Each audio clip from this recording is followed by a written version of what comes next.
15절에서 21절까지 말씀입니다.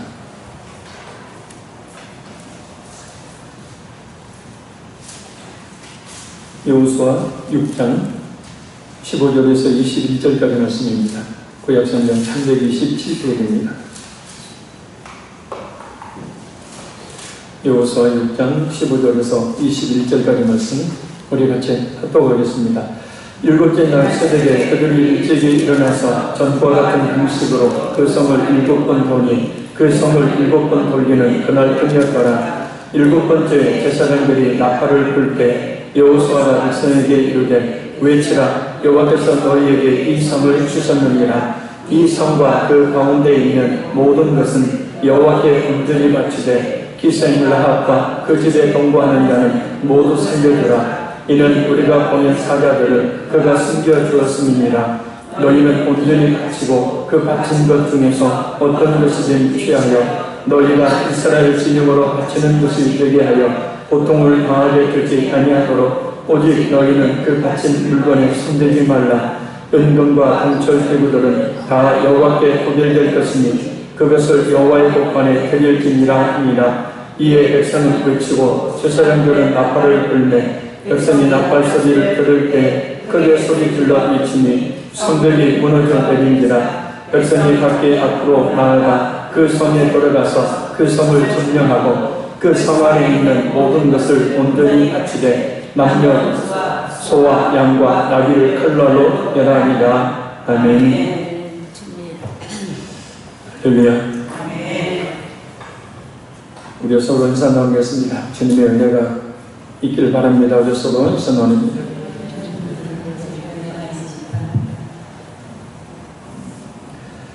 승리하는 생활이라는 말씀의 제목으로 이 시간 은혜 나누기 원합니다. 오늘은 특별히 이 관점을 좀 달리해서 오늘 본문의 라합의 구원받은 사건, 또 7번 돌무로 말미암아 여리고성이 무너진 사건 등 우리가 꼭 기억해야 될 그런 사건들이 있지만 다른 관점에서 오늘 본문을 보면서 은혜 나누기 원합니다. 예수님을 믿는 성도는 주님께서 부르는 그날까지, 곧 우리가 죽는 그날까지 끊임없는 영적 싸움을 하게 됩니다. 먼저는 에베소서 6장 12절에 우리의 심은 혈과 육을 상기하는 것이 아니요 통치자들과 권세들과 이 어둠의 세상 주관자들과 하늘에 있는 악의 영들을 상대하니라 라는 말씀처럼 악한 영들과 싸우게 됩니다. 그리고 고린도전서 10장 56절에 사망이 쏘는 것은 죄요 라는 말씀처럼 여기서 말하고 있는 사망은 사탄이죠. 그 악한 마귀가 쏘는 죄와의 영적 싸움을 끊임없이 싸우게 됩니다. 또한 로마서 7장 16절에서 24절의 말씀처럼 우리 자신 속에서 벌어지는 하나님의 법과 죄의 법과의 싸움인 내적 싸움을 또한 싸우게 되어집니다. 그리고 에베소서 2장 2절에서 3절에 말씀하고 있듯이 이 세상이라는 또한 거대한 적과 영적 싸움을 싸우게 되어집니다.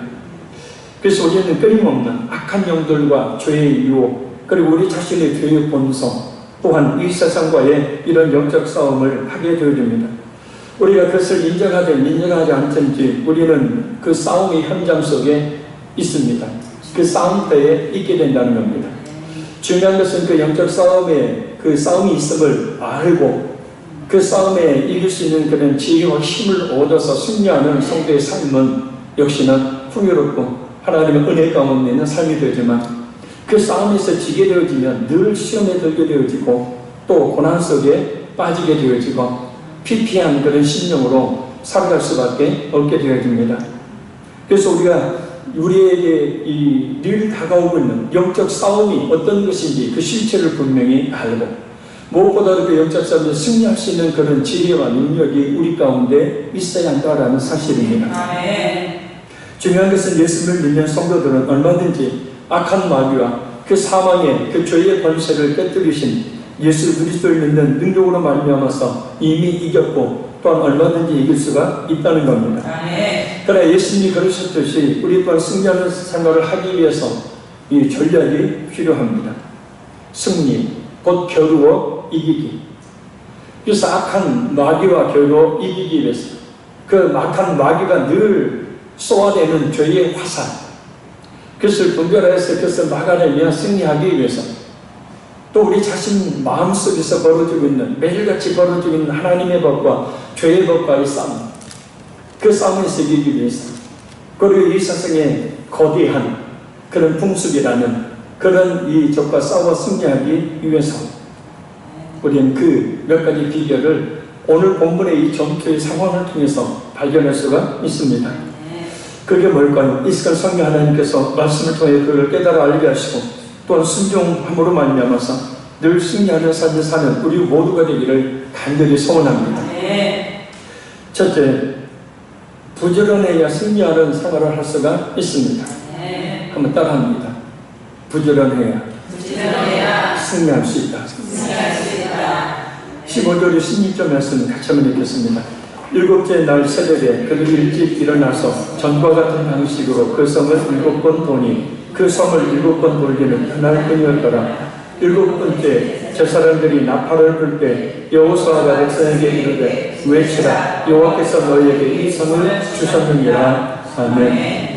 새벽에 그들이 일찍이 일어나서 라는 말씀은 새벽이 밝았을 때에, 새벽이 되자마자 라는 그런 뜻입니다.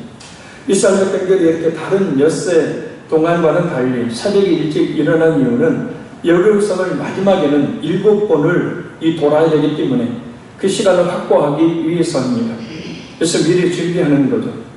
여리고성 정복뿐만 아니라 성경의 모든 그런 기록되어 있는 영적 고장들, 그 중에서 게으른 사람은 하나도 없습니다. 부지런하지 않는 성도가, 영적으로 부지런하지 않는 성도가 영적 싸움에서 승리할 수는 없습니다. 특별히 새벽을 깨우는 그런 성도들이 되시기를 바랍니다. 말씀을 잘 들을 뿐만 아니라 열심히 있는 기도만이 승리하는 신앙생활을 할 수 있도록 하기 때문입니다.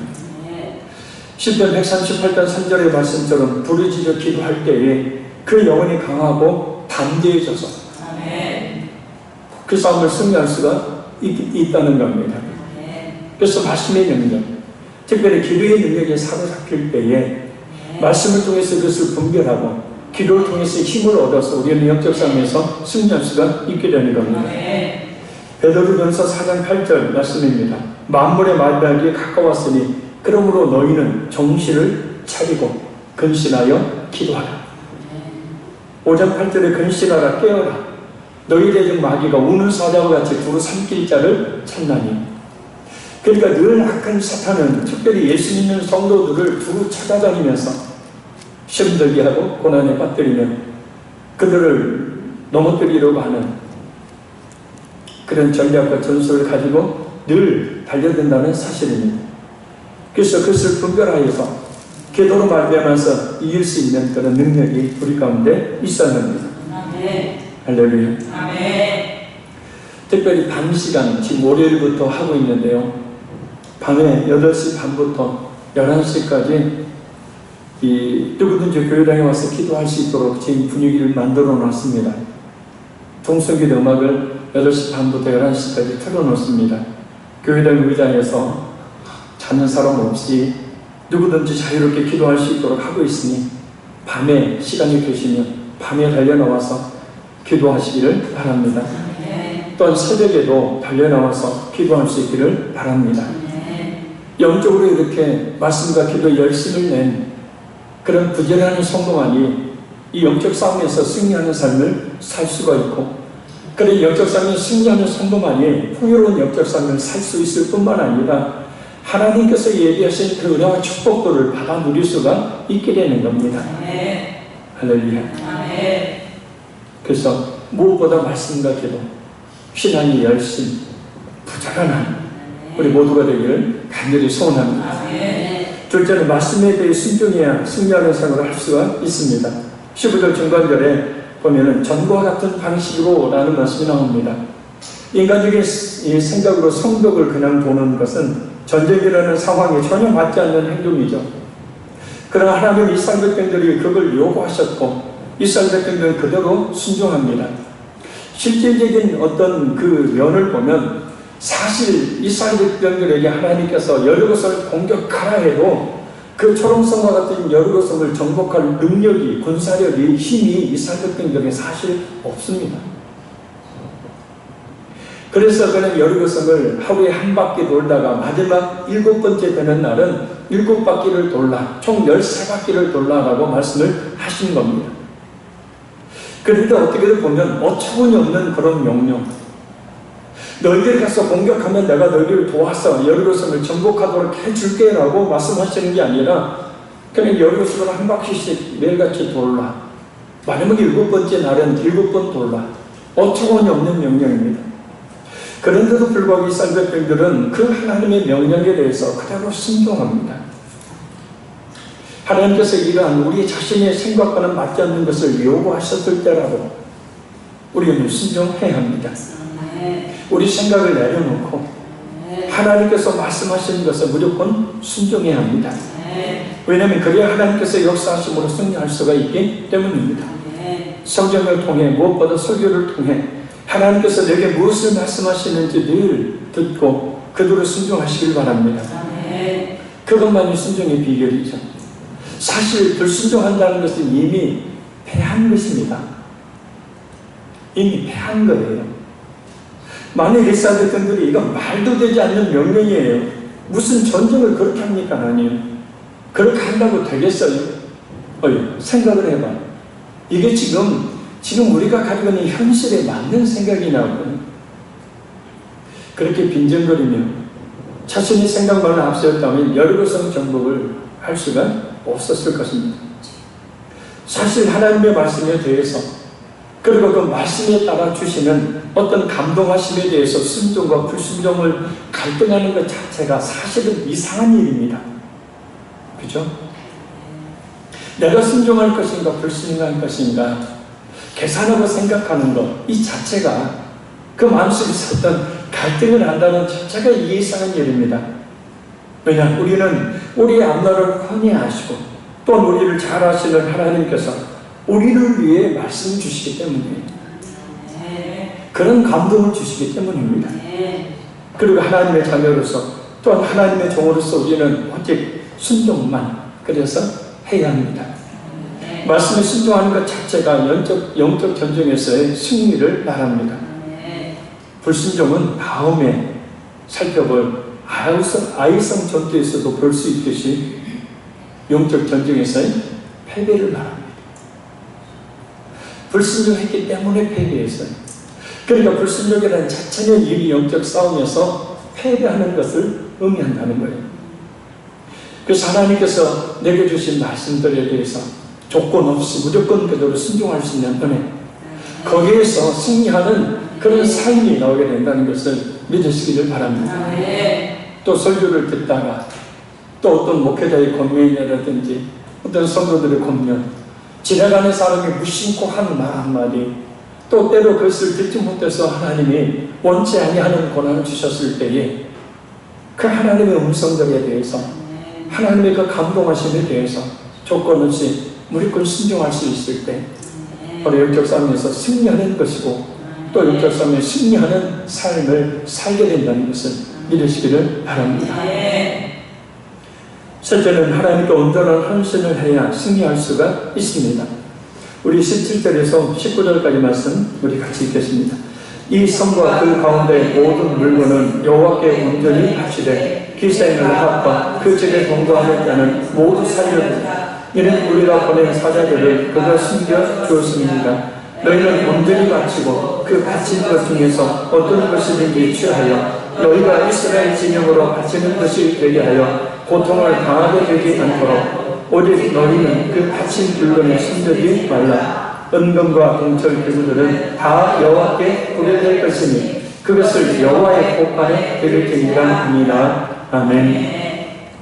17절에 모든 물건은 여호와께 바치되, 18절에 바치고, 바친 것 중에서 바치는 것, 바친 물건에 손대지 말라. 19절에 구별된 것, 여호와의 곳간에 드릴지니라. 여기서 바치다는 말이 계속 반복되어 사용되고 있습니다. 이 말은 히브리어로 헤렘 전쟁. 이 헤렘이라는 말은 저주하다, 구별하다, 넘겨주다 라는 뜻의 단어입니다. 그러니까 여기서 바치다 라는 것은 하나님께 바쳐진 물건, 하나님에 의해서 거룩해진 것으로 인간적인 용도로 사용해서는 안 되는 전리품들에 대한 말씀입니다. 전쟁을 하게 되면 여리고성이 풍요로운 땅이어서 여리고성의 전리품들이 굉장히 많이 있었을 것입니다. 근데 그것을 하나님은 모조리 다 하나님께 바치라라고 말씀합니다. 하나님의 영광을 위하여 존재한다는 의미이기도 하고, 인간이 사용할 수 없도록 완전히 파괴하고 멸해야 된다는 겁니다. 그건 뭐냐면 하나님께 바치는 것이 헤렘이고, 하나님께 바치는 것이 파괴하는 것이고, 하나님께 바치는 것이 멸하는 것이다. 왜요? 하나님께 드리게 되어지면 다시는 되돌려 받을 수 없는 것이기 때문에. 이 헤렘은 민수기 21장 2절에서 3절에 처음 그 모습을 나타내죠. 하나님의 일을 방해하거나 하나님의 보시기에 가증한 것들을 하나님 백성들로부터 금지시키고 철저하게 멸하시려는 의도로 내리신 명령입니다. 헤렘 하면은 모든 것을 멸해야 됐어요. 숨쉬는 것, 물건 하나조차도 모든 걸 다 멸하도록 했습니다. 그런데 하나님께서는 그 헤렘을 어떤 방식으로 명령하시냐면 하나님께 다 바치는 것으로 명령을 내리셔요. 하나님께 드려질 것을 취하는 자는, 그래서 헤렘에 대한 규정이 그 자신에게 전가되어서 멸망을 받게 되는 거죠. 사도행전 5장에 남아있는 아나니아와 삽비라, 하나님께 소원했죠. 모든 자산을 다 팔아, 물론 다 팔지는 않았겠지만 팔 수 있는 모든 자산을 다 팔아 하나님께 드리겠습니다 라고 약속했어요. 자, 그러면 그것은 이미 하나님의 것이죠. 그러면 하나님께 해야 될, 바쳐야 됩니다. 내 것이 내게서 멸해야 되죠. 하나님의 것으로 바쳐야 되는데 아나니아와 삽비라는 그 중에서 반을 감추죠. 그래서 하나님의 것을 도둑질하는 것으로 여겨져서 성령이 친히 그들의 목숨을 거두십니다. 헤렘의 규정을 어겼기 때문이죠. 결국 그 헤렘에 대한 규정은 하나님께 모든 것을 바쳐야 되는데 그 바치지 않았던 헤렘에 대한 규정의 어김은 결국 자신의 목숨이 바쳐져야 되는 그런 결과로 나타나게 된 겁니다. 자신이 진멸의 대상이 된 거죠. 7장 24절에서 26절에 나오는 아간이 또 그랬지 않습니까? 전리품을 분명히 헤렘하라고 이야기했는데 그 전리품 중에 감 나가는 명품 옷, 금은 보화를 살짝 감춥니다. 하나님이 하시죠. 그래서 불순종한 이스라엘 전체 백성의 죄로 여기시고 하나님 그 작은 성인 아이성 전투에서 대패를 당하게 만드십니다. 이 옷을 하나님, 이게 어찌된 일입니까? 무릎 꿇고 밤이 깊도록 하나님께 이 죄를 뒤집어 쓰고 옷을 찢으며 회개하며 기도하는 그때 하나님 말씀하시죠. 일어나, 지금 기도할 게 아니야. 왜 전쟁에 패했는지, 이스라엘 백성들 속에, 이스라엘 백성들 가운데 그 패배의 원인이 있으니 그것을 찾아. 그래서 그것을 찾았더니 바로 아간이 하나님께 헤렘해야 될 것을 바로 가지고 있어서 아간을 비롯한 사람들이 하나님의 헤렘으로 멸절을 당합니다. 자, 그래서 18절에 뭐라고 말씀합니까? 우리 18절을 같이 한번 다시 읽겠습니다. 시작. 너희는 이런 자치고 자치것 중에서 어떤 것이든지 취하여 너희가 이스라엘 진영으로 바치는 것이 되게 하여 고통을 당하게 되지 아니하도록 오직 너희는 그 바친 물건에 손대지 말라. 아멘. 이 말씀을 의역하면 이런 뜻입니다. 너희는 멸할 물건으로부터 너희를 보호하라. 너희가 그 멸할 것을 어느 것이라도 너희가 취하면 이스라엘 진이 저주를 받아 화를 당게 될까 두려워하노라. 아멘. 하나님께 사람이나 물건을 바친다는 것은 헤렘, 곧 완전한 파멸을 의미합니다. 왜냐, 하나님께 바쳐진 것들은 다시 되돌려 받거나 팔 수 없는 것이기 때문입니다. 하나님께 바치라는 말씀은 결국 하나님께 버리라는 뜻이에요. 만약 이런 명령을 내리시지 않았다면 이스라엘 백성들은 그 전리품들을 가져다가 자신들의 배를 불리거나 또한 죄를 저지른 원인으로 사용했을 것입니다. 그래서 이후의 역사를 보면 바로 이스라엘들이 그러한 전철을 계속해서 밟습니다. 아간처럼 말입니다. 우리 모든 것이 하나님의 것임을 인정하는 그런 믿음이 있어야 합니다. 아멘. 할렐루야. 아멘. 그리고 언제든지 하나님을 위해 드릴 수 있는 한심 또한 있어야 합니다. 심지어 우리 몸까지도 말입니다. 아멘. 왜냐하면 그런 믿음이 없다면 언제든 그 모든 것들은 자신으로 하여금 하나님을 잊게 만들고 하나님을 떠나게 만드는 우상이 되어서 자신을 망칠 것이기 때문입니다. 한번 따라합니다. 내게 있는 모든 것은 내게 있는 모든 것은 하나님의 것입니다. 하나님의 것입니다. 내 몸조차도 따라해야 합니다. 내 몸조차도 내 모조차도 하나님의 것입니다. 하나님의 것입니다. 내 것은 내 것은 아무것도 없습니다. 아무것도 없습니다. 그래서 그 증거로 우리가 죽을 때 아무것도 못 가지고 그러잖아요. 그래서 이것을 깨달아 하는 어느 성도가 이 노래 불렀죠. 주님 것은 내 것이라고 고집하며 살아왔네. 금은 보아 자녀들까지 주님 것을 내 것이라. 아버지여 불충한 종을 용서하여 주옵소서. 맡긴 사명 맡긴 재물은 주를 위해 쓰렵니다.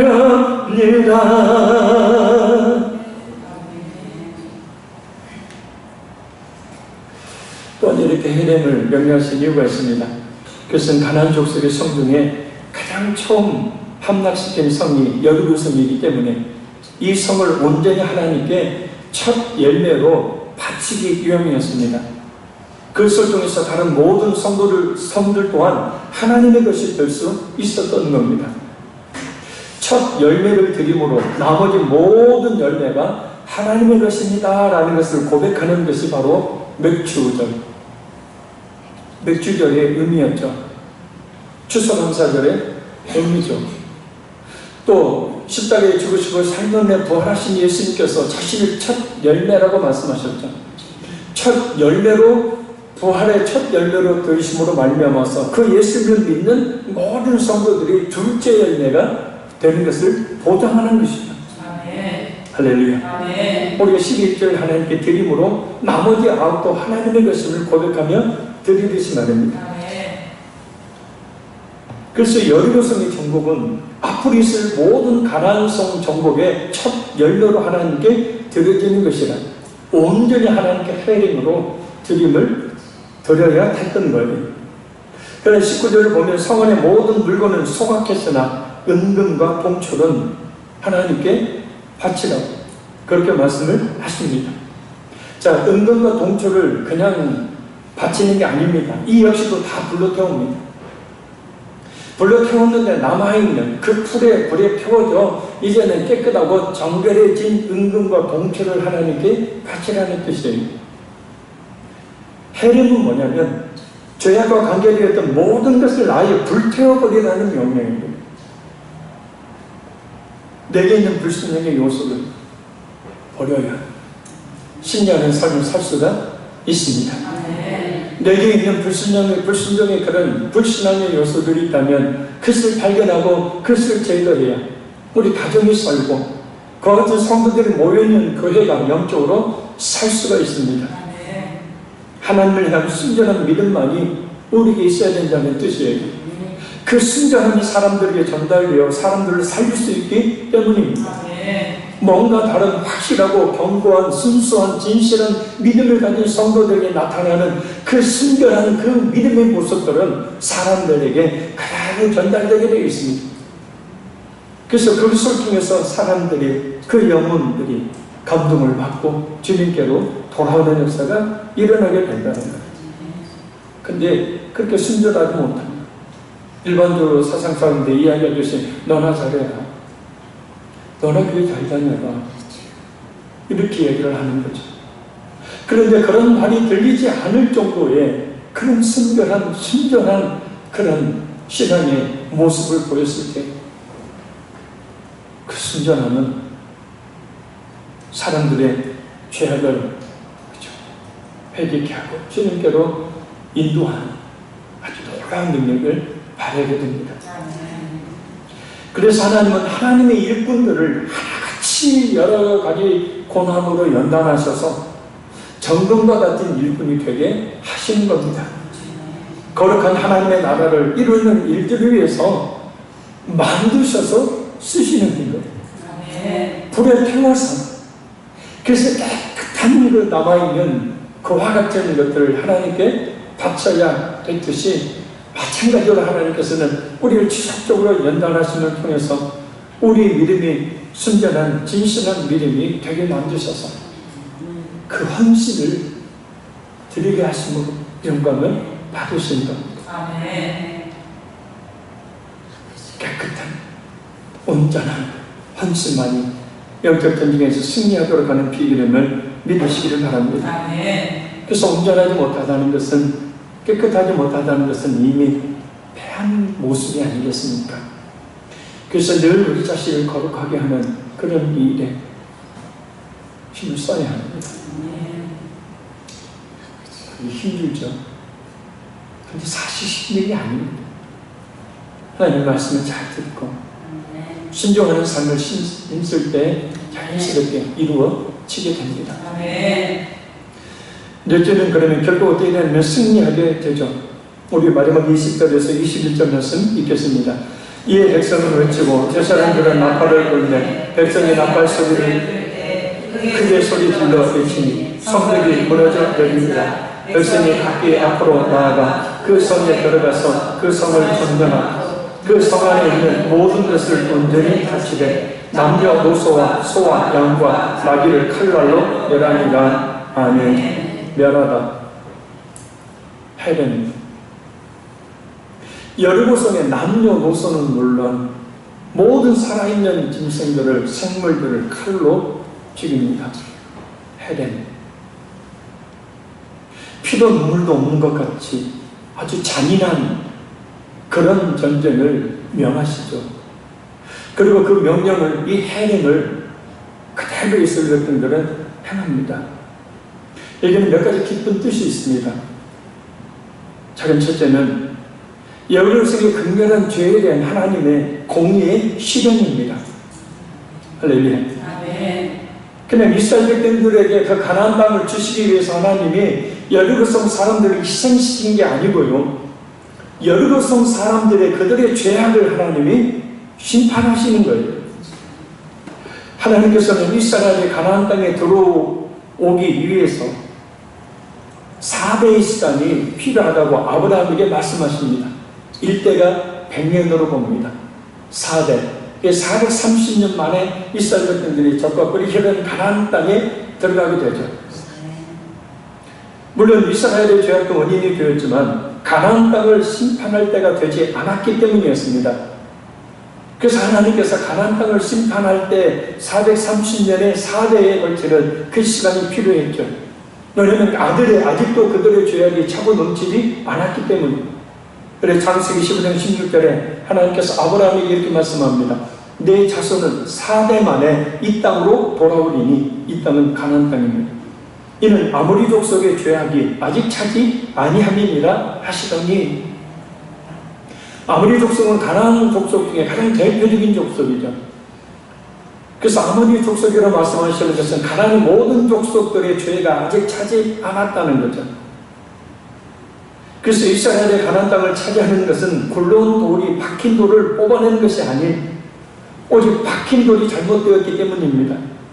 이스라엘의 가나안 땅을 차지하게 된 것은 그래서 이스라엘의 공로가 아닌 가나안 족속의 죄악에 관연함에 대한 심판으로 이루어진 거예요. 그래서 그들의 죄에 대해 해렘이라는 심판을 행하심으로 그 공의를 행하신 겁니다.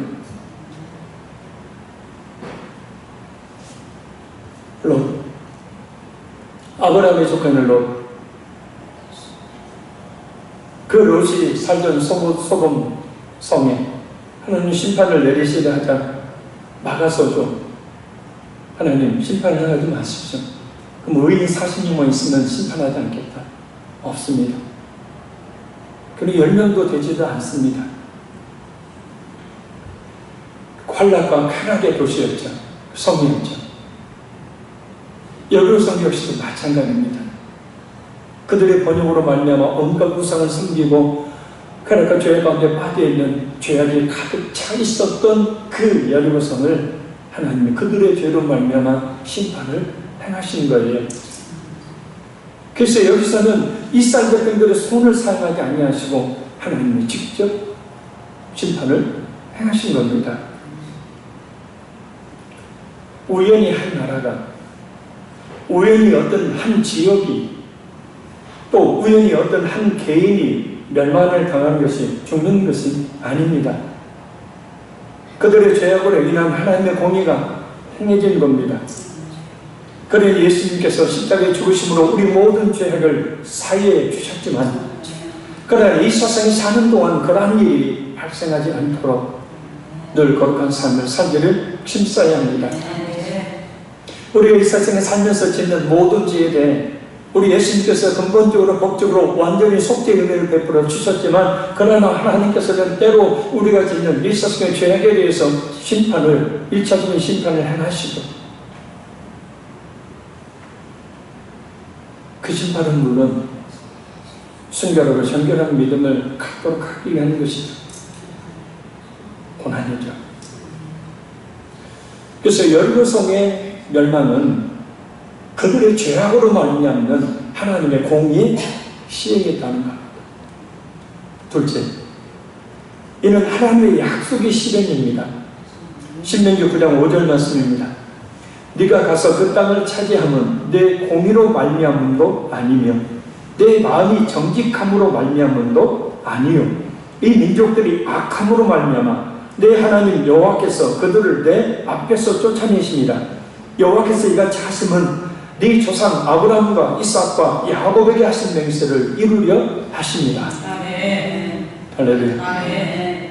그러니까 이스라엘들이 뭐가 잘나서 가나안 땅을 주신 것이 아니라는 겁니다. 아브라함과 이삭과 야곱에게 하나님께서 그들의 조상에게 약속하셨기 때문에 주시는 거지, 그들이 뭐가 잘나고 똑똑하고 정결하고 성결해서 그들에게 그 땅을 주신 것이 아니라는 겁니다. 우리가 착하고 선하고 잘나고 똑똑해서 하나님이 우리에게 예수를 십자가에 내어주시고 구원해 주신 것이 아니라, 하나님께서 아담에게, 아브라함, 이삭, 야곱, 다윗 수많은 믿음의 선지자들에게, 그리고 신약의 성경 말씀을 통해서 우리에게 약속하신 주 예수를 믿으라, 그리하면 구원을 얻으리라.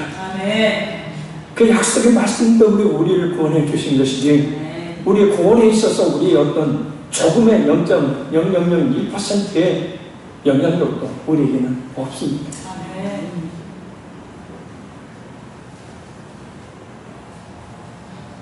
에베소서 2장 8절에 있는 8절 9절 말씀처럼 이 믿음은 너희로 말미암은 것이 아니요 하나님의 선물입니다.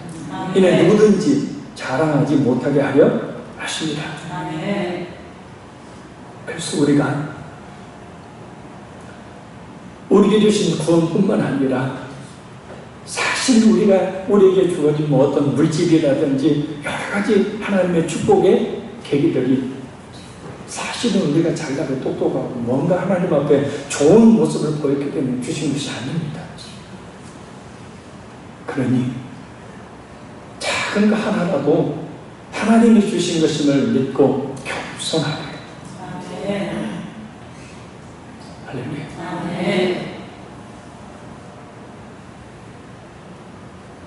이것도 역시 주님께서 주신 것으로 여기는 그런 겸손한 태도가 우리에게 있어야 합니다. 작은 셋째는 이스라엘을 구별하기 위한 것입니다.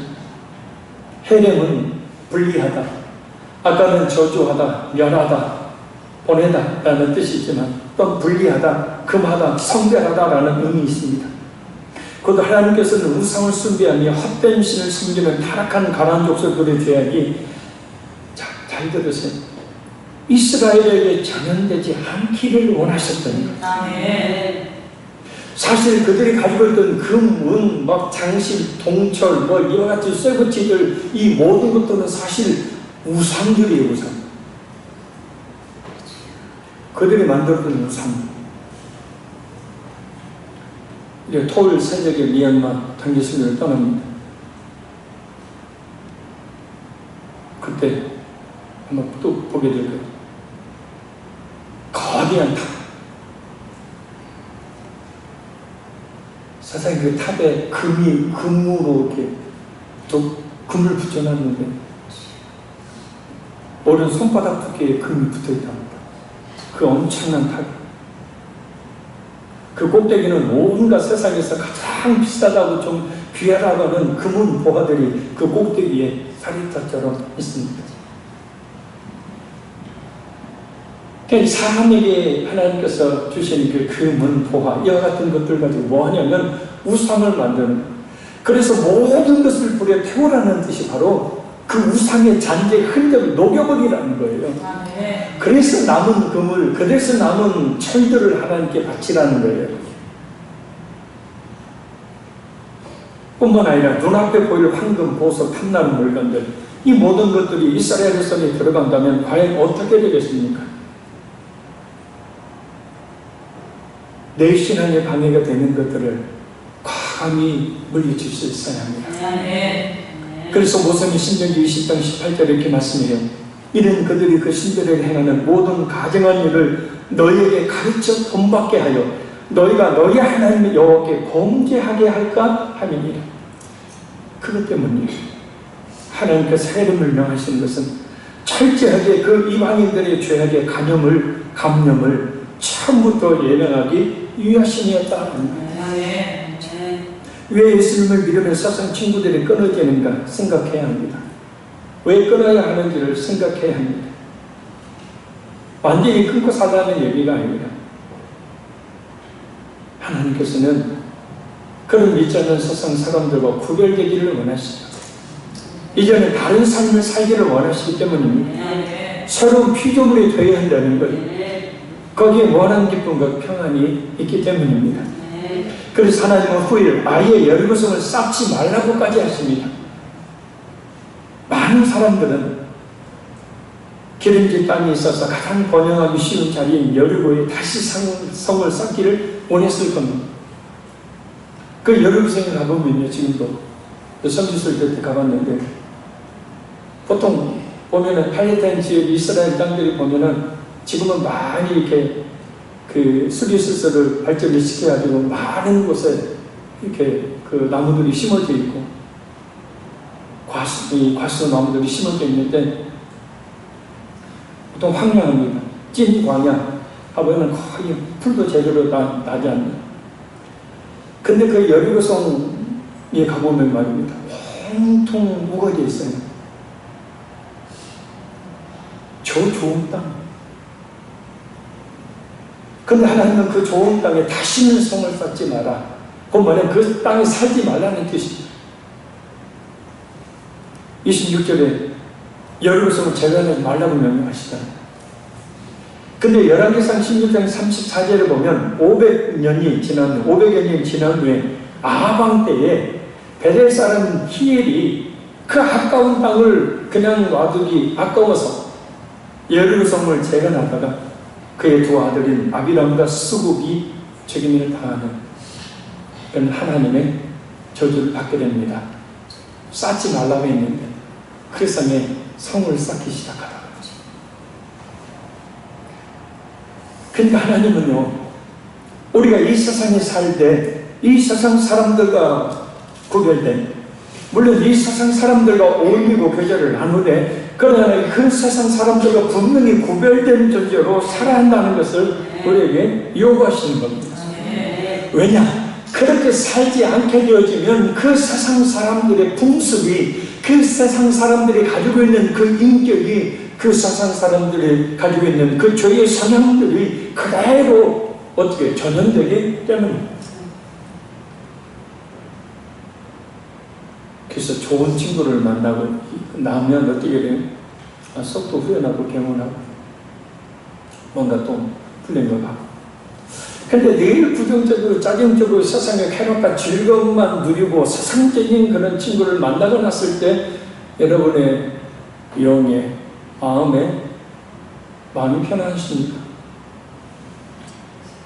전혀 그렇지 않습니다. 일단은 왜 나는 저렇게 기쁘고 즐겁게 못 살까? 왜 나는 이렇게 저 사람보다 못 살까? 걔는 저렇게 남편 잘 만나서 잘 먹고 잘 사는데 나는 이게 뭘까? 나는 좋겠다. 나는 뭐야 이렇게. 이미 영향을 받아버린 거죠. 좋지 않은 영향을. 그래서 롯도 소돔과 고모라 성의 타락한 모습을 보매 그의 심령이 상한지라 그랬어요. 그러니까 하나님께서 원하시는 것은 바로 뭐냐면 우리가 이 세상에 사는데 이 세상에서 구별된 존재로 쉽게 말하면 진짜 예수 믿는 사람답게 살기를 원하시는 거예요.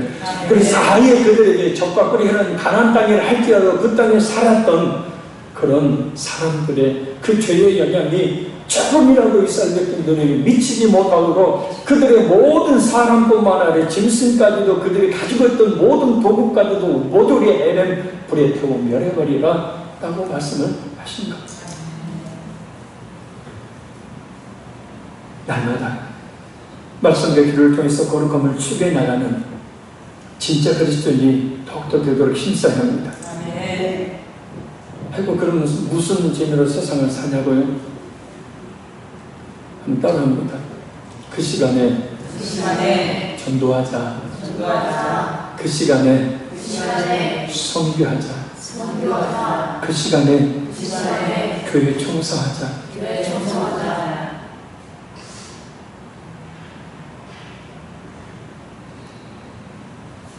하나님의 사랑, 예수님의 십자가의 사랑을 나타내는 삶,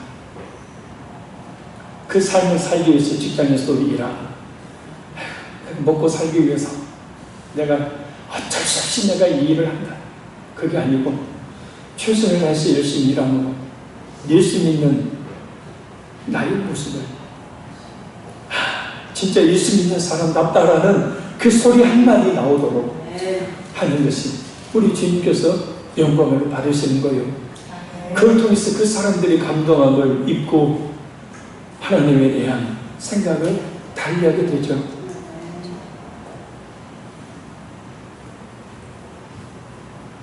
하면 가정에서, 어떻게 하면 직장에서, 어떻게 하면 내가 만나는 사람에게, 내가 믿는 하나님, 나를 구원하신 예수님의 십자가의 그 사랑을 나타낼까?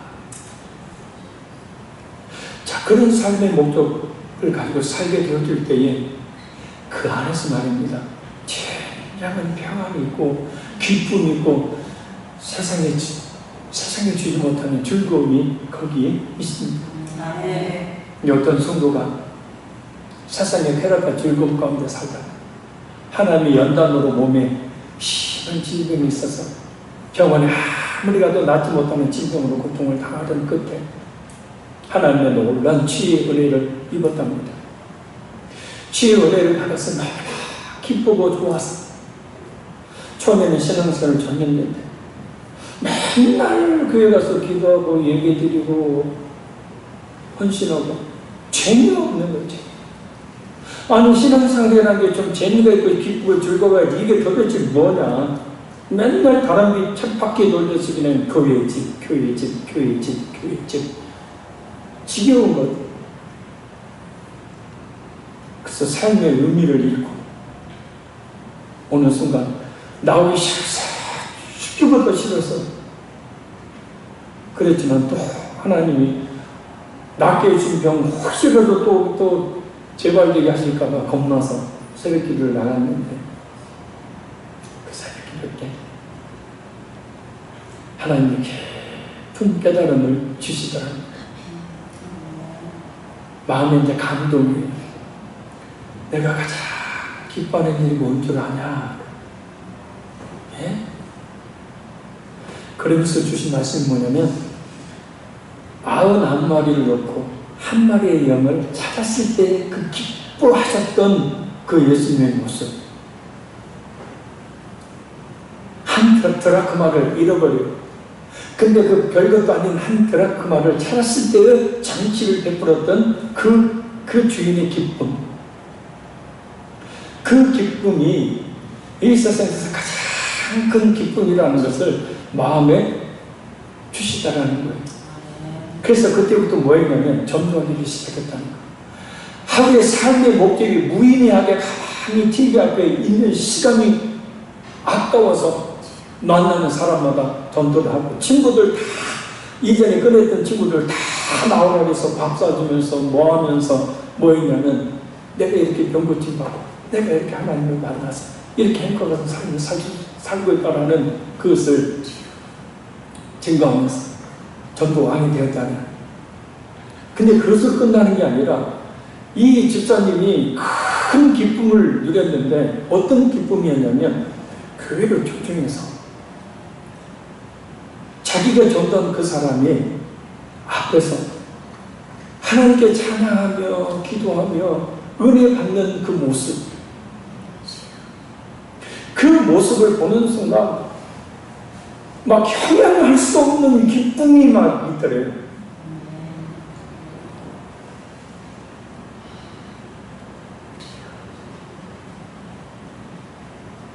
제가 지금 공중에 메아리를 치고 있는 거죠. 그 기쁨은요, 이 세상에 지금까지 느껴보지 못했던 기쁨이더래요. 그래서 계속 어떻게 전도의 삶을 살았다는 거다.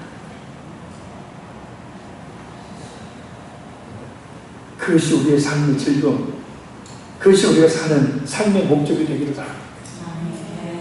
마지막 다른 넷째, 창차이실 심판을 예표하는 사건입니다. 예수님께서 재림하실 때 이루어질 불신자들을 향한 심판은 이 여리고성 사람들에게 행해진 해냄보다 더 비교할 수 없이 처참하고 끔찍한 영원한 심판임을, 남녀노소할 것 없이 임하는 처참한 심판임을 하나님은 그것을 여리고성이라는 그 산 지역의 멸망을 통해서 알게 하시는 거죠. 많은 사람들이 살아있다고 이런 말합니다. 많은 사람들이 하나님 앞에서 교만하게 이런 말합니다. 아니, 하나님의 사랑이 하나님이시라면서 어떻게 이렇게 끔찍한 심판을 행할 수가 있느냐고. 근데 원래 뭐죠? 원래는 단 한 명도 구원받지 못하고 모든 사람들이 그렇게 끔찍한 심판을 아무 소리 하지 못하고 당해야 될 죄인 아니었습니까? 저도 경험했지만 막상 하나님 앞에 서면 할 말이 없어집니다. 할 말 할 수도 없어요. 그 심판의 두려움과 그 끔찍함과 그 처참함 때문에 아무 말도 하지 못합니다.